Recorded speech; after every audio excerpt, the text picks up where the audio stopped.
Hi, this is Larry Verbicki. I'm with CFTV 34 in Leamington, Ontario. We're going to do a special edition of a show that we've created. It's called The Morning Roast, and we have a very interesting program today. It's about a person who claims to have a solution to movie piracy. And I'd like you to welcome Glenn Stencell. Oh, thanks, Larry, and thanks for having me. So what made you think of our station to get your message or your platform across discussing this issue about movie piracy? Well, it's kind of related to Kevin Bacon. You mean Kevin Bacon asked you to come here to get in touch with our station? No, not directly. What happens is there's like what they call like a socially applied mathematical theory, you know, which is applied to him. Sorry, but what? Yeah, well, it's the Kevin Bacon. Many people have heard of it. It's like the 6 degrees of Kevin Bacon, where somehow mathematically you can kind of say that we are all within 6 degrees related to everyone else on this planet, and you just have to apply that process. So his name was attached to that mathematical theory. So you're telling me now that you're associated with Kevin Bacon? Linked to Kevin Bacon somehow? Yeah, I guess you could say, yeah, I am linked to Kevin Bacon. I have a movie theater. I'm connected with the movie studios. The studios are connected to the producers and directors who are connected to Kevin Bacon. So, yeah, I guess you could say I am connected in one way to Kevin Bacon. Well, that's a very interesting concept, but however, what's that got to do with movie piracy? Okay, well, there's a bit of a dilemma working with it. I can't seem to get through regular channels to get to the right people. And so I'm really, in many ways, hoping that this forum here will allow me to get in contact with the right people, and through this theory, that Kevin Bacon theory somewhere, that someone will see this and get it to the studio heads at these big distributor movie studios. So right now, are we not going to talk about the solution right now, or are we just going to talk about the barriers to the solution? Or well, right now we're going to. Before we can talk about the solution, we need to talk about the barriers to the solution. What's stopping this industry from getting the solution? And in many ways, it's the people at the studios that are directly or indirectly are preventing the solution from coming forward. They don't maybe see it that way, but that's what's happening. Okay, before we get way off track, I just want to get something out of the way. What does this have to do with the Kevin Bacon concept? Oh, well, I'm hoping again that somebody will see this who is connected to the studio heads, and that they will take this to the studio heads. Maybe it's the administration, an administrator, a secretary, a producer, somewhere else along the line will pick this up and get this to the attention of the studio heads. Basically, I'm taking the more indirect way of getting their attention. So that's like an example that you're using right now, that a studio producer or somebody else might see this. Correct. And this is a TV station. You got other TV stations see it. Other people are connected within it. YouTube is viral so many ways that someone out there is a little more open-minded, is going to see this and say, I have a connection to so-and-so at the studio heads. If you've done this, then why do they seem to be so close-minded?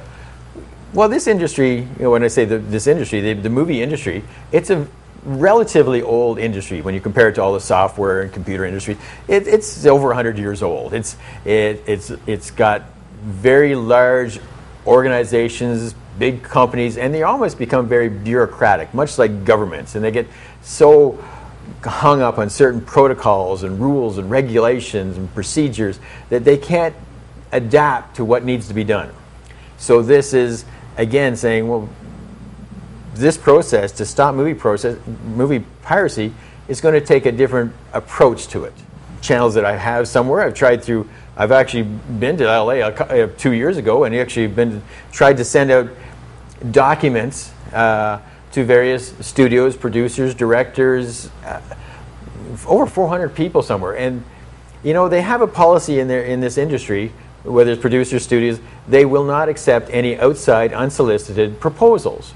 And that policy is so zealously guarded. It's like it applies to everything, no matter what.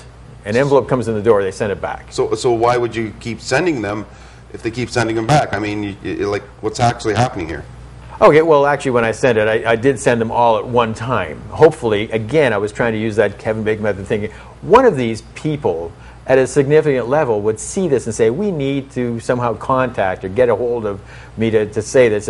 It's an indirect means of marketing, but it's a way of getting past the regular channels that are preventing the solution.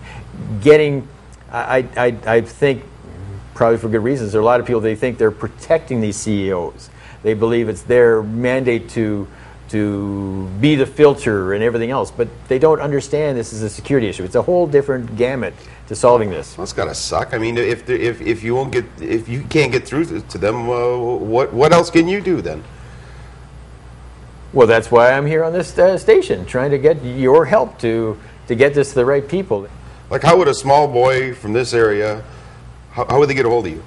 Well, okay. Well, hopefully, again, these CEOs to see me, if they want to get a hold of me, each one of these senior executives at the studios, there's a Toronto office in Toronto for Canada. All the bookers and the accounts receivable people, they all know of me. They can get my cell phone number. I got to interrupt you here. Okay. You already have a connection here in the Canadian offices, so of major studios are in Toronto. So why don't you just, I don't know, go up to them and talk to them about, to their organizations? And you're right, Larry, that would seem to make sense. However, and they're super people. I have to admit, this is a great industry. Lots of very nice people. And when I mentioned this issue about anti-piracy, they kind of, some will try and lead me on to another person, a technical person of some kind, even though I'm trying to say that's not the right process. And I don't want to push it too far. I have a business to run. I got a movie theater. I don't want this to be interrupting it, and I don't want to cause waves too far. They've been as helpful as can. I think in many ways they also just don't believe that somebody could come up with a solution. So that's the biggest one of your problems. That's one of the biggest barriers. They just don't believe someone else. They don't believe that somebody has something that will stop movie piracy. Anyway, so that's the same old story. Why can't people believe that something can't be done until it's fully proven? Well, that's history repeating itself. It has happened throughout the ages. It doesn't matter whether you've got Benjamin Franklin. He's flying a kite in a thunderstorm. Yeah. Trying to figure out electricity. He had to look like a nut. People would have thought he was crazy. You got Thomas Edison trying to make the light bulb. He's trying thousands of different ways. They're starting to think he's crazy. You got the Wright brothers. They're bicycle mechanics. They're trying to find a controlled manpower flight, and they're bicycle mechanics. People would have thought they were crazy. It's only afterwards, and only in hindsight, do you start to recognize it. So in this situation, you got to be a little more open-minded. Maybe we're closing things off. Maybe, and yet, unfortunately, that's the way everyone thinks. But I'm sure that some of the viewers out there might think you're crazy, unrealistic, ballsy. Ballsy is the word. To expect a CEO of a major company studio to give you a call. Isn't there someone else that might be able to help? Well, unfortunately, in this situation, for this problem, no. This is a security problem. There's too many other people that want. They filter information through. It gets changed. It gets adapted. It's like telling a story. You tell one story to one person, and by the time it gets through 10 other people, the whole story is different. So in this case, how do you get any reliance that what actually gets to these CEOs is the true story without all these changes? Too many people, again, their personal and professional lives, they're going to filter out what they think is important, what isn't. They want to know how it's going to affect their job. So in many ways, whether they believe they're protecting the CEOs or they're not, they're becoming the barrier because of their own needs, and they just, and truthfully, maybe if they haven't learned anything from that Wolverine issue. Remember how Wolverine, it was released on YouTube and various other social sites. It wasn't even finished production. Who can you really trust? That's a very interesting point you brought up there. Can you tell me a little bit about security? Do you know anything about security? Well, actually, yes. I'm not a young guy. I've had a variety of different jobs in the past, different experiences. I actually took electronics in college for a couple of years before then going on to something else. I actually worked on in correctional facilities or prisons, installing security systems all across Canada. And we're talking major security systems, fence detectors, motion detectors, camera systems, switchers, PA systems, UPS systems, all that integration. That's the stuff that I was working with. I'm in the industry. Who do you think would know more about light than I'm a projectionist? Okay, but I know this industry. I know the. So you want these big CEOs at the large studios to call you. That seems to be a big step. You're right, and as a relative point, you would say, but take things into perspective.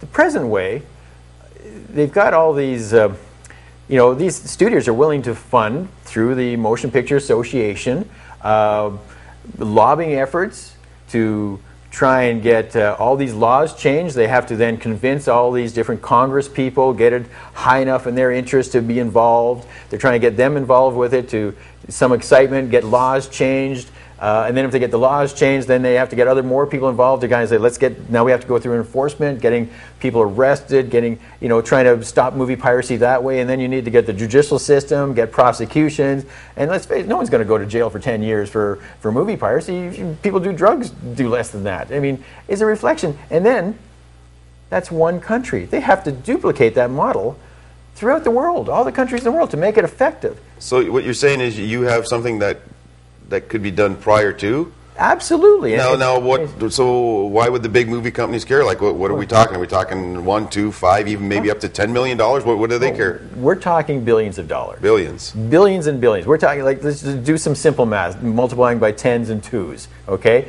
The industry said back in 2005, through the Motion Picture Association of America, they said the industry was losing $25 billion a year. Well, you take that over 10 years, that's $250 billion.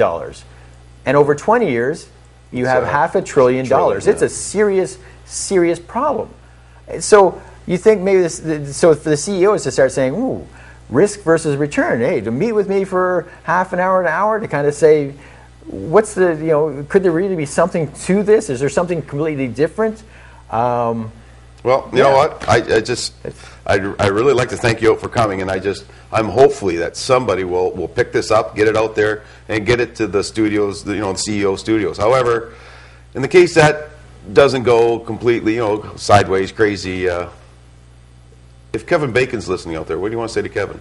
Well, Kevin, if you are listening, could you get this to one of the studio heads? You probably have some connections, so I'd appreciate it. But Great. Thank you. Well, thank you very much for your time and coming out. And if this doesn't work, and maybe we come back, and maybe you can. I'm really surprised. This really must be secretive, because you haven't even gave any of us here even an inkling of what it is. You just want to get your message out, and hopefully this way. But maybe you might have to come back and maybe dangle a carrot in front of him, say that maybe this guy does know what he's talking about. Well, yeah, and I would certainly appreciate doing that. And then thank you. And I have to thank the TV station here, CFTV34, for helping out. This is I do appreciate the exposure. Great. And that's Glenn Stencell from the theater. Can I say the theater's name? Yeah, if you like. Yeah. You sure? Yeah, absolutely. I don't want you to get railroaded here. But no, they can call me. Okay, Glenn's got a theater in Leamington. Yes, exactly. I'm Larry Verbeke from CFTV34 here in Leamington.